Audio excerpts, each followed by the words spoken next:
How are Good you? to see you. Nice to see you. Hi, everybody. It's All like we're right. in church. Why y'all sitting in the back? All right. Heck is Let's going do on? this. All right. Oh, my People are gosh. starting to file in from all their networking. I love it. So much networking. That's the thing y'all do, network. We have processes. Y'all have networks. It's great.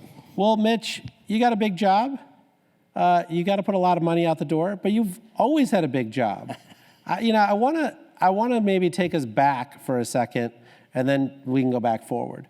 Sure. Right? I mean, when you think about your old job as mayor of New Orleans, you knew about infrastructure. Yeah. Right? Katrina, talking about all the stuff that's going on, right? Louisiana's right in the middle of all these investments, et cetera. One of the things I'm curious about is, where do you think mayors fit in to this whole effort that you're putting together at the, implementing this bipartisan infrastructure law? Well, first of all, thank you for having me. Thank you for your incredible work, and thank everybody for being here today. And of course, a big shout out to the Department of Energy. The Secretary and her team just have been unbelievable in this space and have been great partners helping lead this effort. So just thank all of you guys and gals that are out there who have done this. It's funny. I was in the legislature for 16 years. And as a legislator, I spent all my time advocating for a cause. And I never was involved in then what happens next once the piece of legislation passes, unless you were tracking how the regulations were developed and et cetera, et cetera. But you were kind of in the mix of kind of the direction you wanted the state to go in. I became a lieutenant governor, and at that time that was my first large executive office where I oversaw a number of big events in the state of Louisiana, was the ambassador for the state, and number 2 in emergency response in partnership with the governor. And of course, I was a lieutenant governor when Katrina hit in 2005. And that was obviously a cataclysmic event, not just for New Orleans, but for the entire country, because it was the first time, at least in our lives, we thought that we could lose an entire American city. September 11th was a different kind of catastrophic event for the country, but this was the first time something of that breadth and that depth have happened that kind of interrupted the daily lives of so many people through destroying housing and schools and all that kind of stuff. And by the way, 3 weeks before I took over as mayor of New Orleans, we had the BP oil spill. So from 2005 to 2010, which was the gap when I was lieutenant governor before I became mayor, we had Katrina, we had Rita, we had Ike, we had Gustav, we had the national recession, and we had the BP oil spill. Oh, God. And so we were now starting to think about, when are the locusts coming? Oh, and so when I took over as mayor of the city of New Orleans, the city was functionally bankrupt. I could have taken the city into bankruptcy, and some people argue that I should have, but for those of you in the private sector know it's easy to get in bankruptcy, it's really hard to get out. So you shouldn't go unless you have an exit plan. And I thought that we had the wherewithal by the time that I became the mayor to use the power of the mayor's office to convene and to bring a team of people together that could get us from where we were to where we needed to be. Now, I had some help because before I got elected, President Obama became president, which meant that we had somebody in the White House that understood that the federal government had a real role to play. And of course, I was blessed to have my oldest sister, Mary, who's somewhere around here. Mary, you here? There she is right there. The senior senator thank you, Mary. The senior senator who was as committed, not just for political reasons, but for personal reasons, to rebuilding the city. Our family lost 5 homes in Katrina. We have 8 brothers and sisters, and between us, we have 38 nieces and nephews. The Landrieux are like roaches. They're like a lot of us, okay? And we felt the sting of that very personally, and we felt the need to rebuild it, but we also adore the city of New Orleans and understand that it's an important part of the country, and so we made a commitment to rebuild it, not just for ourselves, but for the whole country, to demonstrate that, what the president says now, when you do things together, you can do big things. And so we had a big mission that followed a cataclysmic event that required for our survival our ability to work with other people, many of whom we did not like or did not see eye to eye with.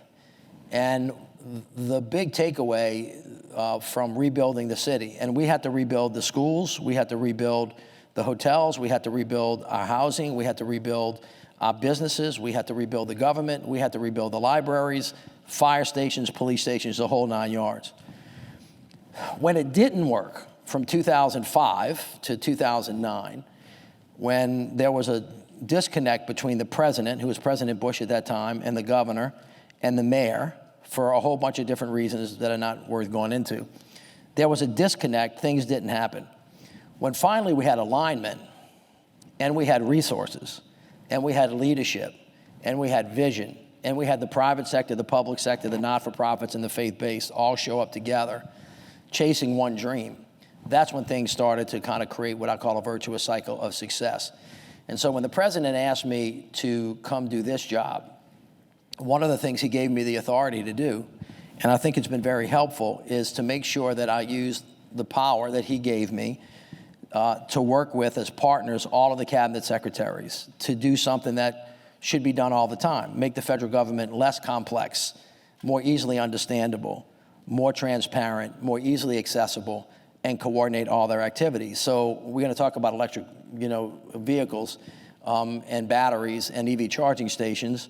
Secretary Granholm and Secretary Buttigieg have a joint office to actually deal with that. On the broadband piece, you have the Secretary of Commerce, Gina, and the FCC and Tom Vilsack over at USDA and the Department of Interior all coordinating their actions. So the first thing was to use the power of the presidency to make the federal government work better and to be more cohesive.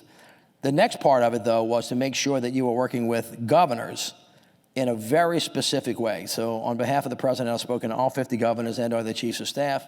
I've asked them to appoint what we'll call infrastructure coordinators so that they can coordinate all of their state agencies that actually mirror the federal thing. And then the next thing is to talk to the mayors of America, which I used to be the president of the U.S. Conference of Mayors, so I had a good sense of who the mayors were and what they did. And I've talked to over 1,600 mayors, aside from the Congress and the Senate and all those things. But it's about setting up what I call the mousetrap, the scaffolding of government, where not only are we trying to do a thing, but the how we're trying to do it is coordinated. So communication, collaboration, coordination. Now, if any one of those major players are out of the way, it is less likely that you're going to get something done in the state than if they're aligned. And so if, for example, we get in a fight with a red state governor, or we get in a fight with a blue state mayor, or the mayor and the governor are not on the same page, it will slow down our ability to move stuff to the ground, because government is kind of an essential part of the spine in partnership with the private sector. And I just think that the big takeaway is vision, resources, which we have now, or at least we have a lot more than we had before, and then alignment, and then the ability for folks to work together to drive a solution to the ground. And that's true whether we're talking about roads, bridges, airports, ports, waterways, high-speed internet,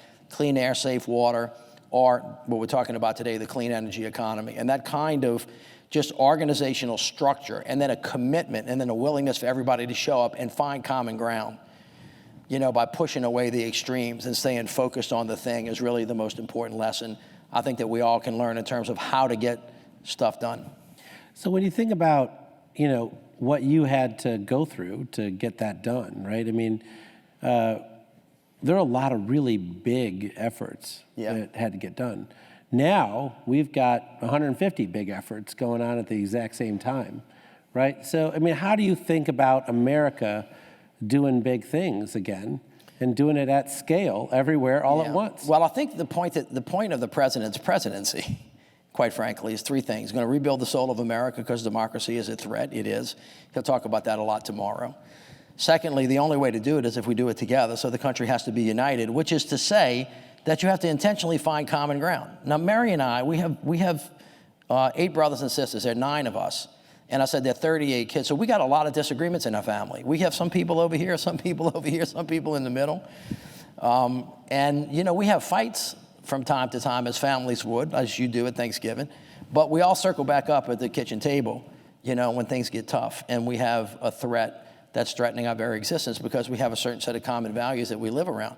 But sometimes you have to be with people that you don't like. Sometimes you have to work with people that you disagree with. If the intention is to win and to beat them and to be stronger than them and better than them and to take their stuff, as opposed to let's find a common answer because we have a common problem, a common threat. Like when Katrina came, the whole point was to get everybody the hell out of the water. Nobody was asking anybody, what color are you? Where do you live? What's your mom and daddy do? Okay, you're a Republican or a Democrat? Who did you vote for? It was like, we need to get out of the water. And so there's this common threat that we have right now, and a lot of them, by the way, but one of them is the climate crisis that we're facing. And one of the big missions here, the third pillar of the president's agenda, restore the soul of the nation, unite the country, we're going to learn how to do it by investing in America. And the only way we can get it done is if we do it together. So the call is, whether it's 150 new programs for you guys or 375 new programs for all of the other departments, or whether you have to transform yourself from a research agency into a get-it-done agency, from a loan program that had $40 billion and now it's got $400 billion, figure the hell out how to do it. The directive is to work together. And so I know there are a lot of private sector folks in this room, but I grew up in the government. I'm a politician. I believe a strong, robust federal government, rightly ordered, rightly centered, functioning really, really well, can be a catalyst for significant change that can incentivize the private sector to get in the game, and together we can do a lot more than if we do it separately. And I think that a lot of people in this room agree with it, and the reason why I believe that is because over the last year and a half, after this money showed up, after 50 years of not having anything, the private sector has now put $500 billion behind these public sector investments. Now, all you people are a lot smarter than I am. You know that your money's chasing profit, and I think y'all are smart enough to figure out where the risk is. And if you didn't think this was a good bet, you wouldn't be here today. And I want to remind you that big companies like Tesla started off, because people tend to forget this, with money from the government. And the research and the development that we used to do is from the government. And so, it doesn't really make a whole lot of sense to be anti-government when it's really one of the component parts, if it's rightly ordered and rightly centered. And it's the partnership, the ability for the private sector and the public sector to figure out where they both need to be and to be positive, co-influences of each other to actually achieve a result that we could not do on our own. And I think that's kind of the idea of your office, which is to eat some of that risk and to give the private sector a little bit of comfort and to be really smart about what programs we choose, or what projects we choose, I should say, that, by the way, are not going to be without risk. Some of it's going to fail. But if some of it doesn't fail, you're not really trying hard enough, as long as you fail for the right reason. So I would encourage you to kind of lean in, and I think we're going to be okay. So we heard a lot about public-private partnerships, right? I think we know the public part of that partnership, right? That's in law. We have tax credits and grants and loans and other things. What do you think the private sector, needs to do? Like, what do they need to come to the table with outside of, committing these big announcements and all that stuff? Fine, the money, right. But like, how do you define a well-functioning public-private partnership? Well, first of all, a couple things. I think it is still incumbent upon us in the government, us writ large, Republican, Democrat, the government itself, to give some sense of stability out there. I think maybe some people in the private sector say, y'all don't really mean this. It was hard to pass these bills. Congress can't even, some members of Congress on the far right side can't figure out actually what time of day it is or how to get to work, or whether we're going to shut the government down or not shut the government down. Somebody in the private sector could say, well, look, is this money really going to be here? I'm going to give you a political assessment of that. And I think that Mary will back this up, and all the other politicians will here. Once there's this kind of money out there and people are actually using it, it's really hard to take it back. And as I've traveled around the country, and by the way, I've traveled over 100,000 miles. I've been to 110 cities, communities, towns, tribal communities. We've given away $300 billion in grants or formula funding. We have 37,000 projects in some level of formation. I have not had one politician who voted against the bill or who is trying to repeal it say, I don't want to have clean water for my constituents, or no, I really don't want that battery plant. The governor of Georgia might say, well, gee, that battery plant went there kind of because of me, because I'm great, the governor, and not say, well, it's really because the president put an incentive. You get some of that stuff. But the chance of them giving this money back and telling their constituents, no, they didn't put a job, that's just not, I just don't think that that's going to happen. And for the people who say that, I think they're going to have trouble returning here. So I think this money, I think the public has basically said, we have been trying to do this for 50 years. We finally got it done. We actually need to do more of it, not less. And if you act right, and Jenny Granholm acts right, and Gina acts right, and Pete acts right, and Tom acts right, and we all kind of get this where it needs to be, and you guys act right, the public's going to say, well, why did we wait so long to do that? Why don't we do more? Now, the devil's in the details. So On the private sector side of this thing, I understand that there are people that are a little bit queasy about showing up and say, hey, I'll eat off your plate. Why don't you give me one of those loans at a low interest rate? But I don't think that really is a big risk for them. But when they show up, they have to show up as real partners, number one. And number two, partnership means also helping with workforce development. Partnership means working with your government, folks on the state and federal level, and not just mowing things because they go slow. I mean, we're really not good as a country of doing this many big things at one time, and we're relearning how to work with each other. So we have to give each other room. But the intention, I think, is a really fantastic intention, because nobody here is going to argue that you have too many potholes. I mean, that we don't have enough potholes, because everybody wants them filled. Everybody knows where the bridges are. Everybody knows what a pain in the neck it is to try to get through the airport and not being able to get to and from where you're going. You also know what it's like if you live in a rural area to suck dirty water, maybe your kids out of lead pipes that are poison in their brains, or the Superfund sites, the brownfield sites, the orphan wells, the abandoned mine lands that have broken away. Everybody wants to clean all of that stuff up. And so the private sector's just got to show up in real time and be legitimate partners and not get caught in this kind of national conversation we're in right now about do we like each other? Because I think infrastructure implementation and electrifying the economy and getting to a different space, as we need to get to sooner rather than later, is really going to be in much debate over the years to come. All right, so, last question, I'm going to make it more specific here, right? I mean, we've had no growth in electricity sales in this country for about 20 years, roughly 4,500 terawatt hours of power. We're now going to double that. Yeah. Right? We're now going to double that, right? So there's a level of partnership that's required by utility companies and their regulators to get that done, and they're informed by mayors and governors who want to see all these programs implemented, right?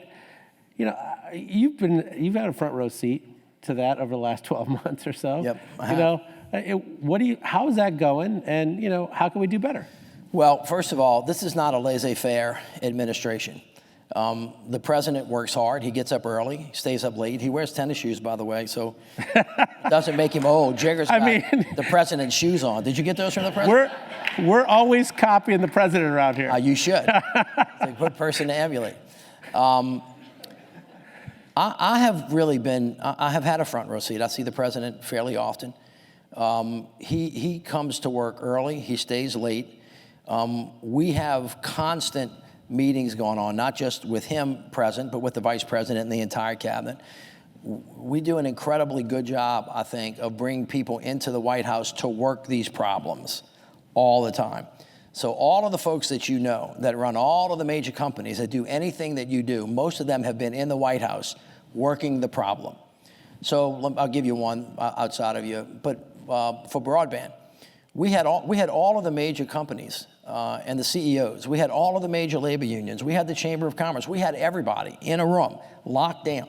What are the problems? What are the challenges? And we have had people who yell across each other at CNN and Fox and all that kind of stuff, whatever your network is that you watch, actually in a room working the problem hard. We've done that with all of the major companies that are responsible for the electric grid. So whether you're Duke or whether you're Entergy or whoever you might be, all of those CEOs have been in there on this kind of move to electric vehicles. All of the CEOs for all the major auto manufacturers and labor have been at the table fighting all of this stuff. So what we need to know is how we can do better from the private sector. There are a couple of things that are just top of the list for us, and I know they're for everybody in here. One of them is permitting reform.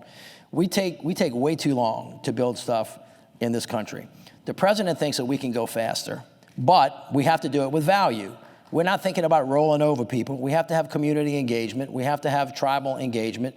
We have to think about all these things. But as I like to say, the government's kind of like your closet at your house. You don't really clean it out enough. It kind of usually gets more stuff in it, not less. And we have to get a whole lot better of getting more fast and efficient and permitting with, I think, more value and more quickly. And we've done that, by the way, with FIPSI and in other groups. Congress has been kind of teasing with passing a piece of legislation. Senator Manchin has been pushing this really hard with a bunch of other people. It's on the executive side at the moment because Congress hasn't passed a new bill. So we're trying to do everything we can within the White House, within FIPSI, to identify what the top projects are so we can move them along in a way that makes a lot of sense, and that's true across all 375 programs. The other big challenge that we all have in this country is workforce development. It is a good problem to have that we have so many jobs, 13.5 million jobs that the president has created with you here in 2 years. That's more than every other president has created in 4 years.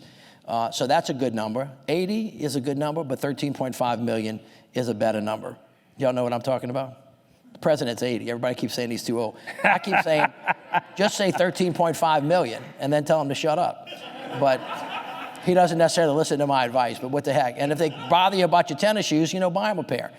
So I'm a little bit more, I can say that, he can't. But when you think about workforce development and this challenge that we have a lot of people that need to do these jobs. And if you think about in the place that you live, you probably have a community or a technical college, or you got primary and secondary, and then you've got the universities. Most of those institutions their curriculum is not set up to train people to do the jobs that are part of this bill, because this bill just got passed. So therefore, you have to start thinking about, well, how am I going to train somebody in New Orleans to do a job that might come to fruition in Louisiana? And so the answer would be different in Augusta, where we put in a battery plant, or it would be different in Phoenix, where we put in a bunch of the chip fabs, right? Or it might be different where we put wherever the hydrogen hubs go, et cetera, et cetera. So this is sector specific and it's geographic specific, which means that mayors, back to your original question, have to use that convening power in partnership with the governor, in partnership with the private entities, to help redesign the curriculum at that community and technical college, in partnership with labor, by the way, who have apprenticeship programs to train those specific people to take that job that's right down the street. Unless it's really far away, then you got to deal with transportation. And then let me just add this. When we get into this kind of question, and they had it in Congress, well, we only want to fund infrastructure. This Biden administration, they talk about things that are not infrastructure. They woke. They talk about things that don't matter, like childcare. And then you go, well, I don't understand. Why is not childcare infrastructure? Well, broadband's not infrastructure. You go, okay, well, can I explain to you why it is? If you are in a room of all women, by the way, guys, this is for you. This is not for the women. They already know this. But if you sit in a room of all guys, and it's the CEO, and then it's the guy that parks the cars, there's a hierarchy, and they'll say certain things or they won't say certain things. And if you ask them what's important to them, they'll all have different stuff. But if you sit in a room with all women, CEO all the way down to the person that's cleaning the floor, and you ask them what's the most important thing that they need to actually show up and do their work, they'll say childcare, 100%. So, women can drive cranes, and they can caliper steel, and they can weld. And in the trades where they go, women are saying, I can't show up for work unless I have access to childcare. So my brain goes, well, childcare is infrastructure. Because if you can't have people that do it, then you can't build stuff. That's just that simple. So you have childcare as an issue, transportation is an issue. It all relates to then training the people to do whatever it is you're going to do. So whatever companies y'all are about to create, whatever kind of magic you're going to make to take us to the moon and beyond, whatever new thing you're going to create to give us a new clean energy economy, you're going to need workers. And many of them are going to be in places that are not going to get a college degree. And you have to figure out how to do that matching. So a lot of this stuff, as complicated as your life is, about how we're going to build clean energy, the very simple thing is how you're going to get a person who lives in a place to do work in that place, in that specific area. Now, that's kind of a simple idea, but it's very, very hard to do. And sometimes we get excited about the complex thing, because it's a little bit, mystical and mythical, and we forget about just the hard work of governing well that requires showing up with elbow grease every day, working with people who you may not always agree with to find a common ground, because it's good for the economy and it's good for the country. And I think that spirit is the thing that the president's trying to call us into communion about, that if we accept in an open-hearted way and not get stuck in whatever fights other people are having that don't really matter to the daily lives of people, and stay focused on getting us to and from where we want to go in a safe way so that we can build generational wealth for our families, we will have created an America that we can all be proud of. Thank you, sir. You're welcome. Thank you, guys.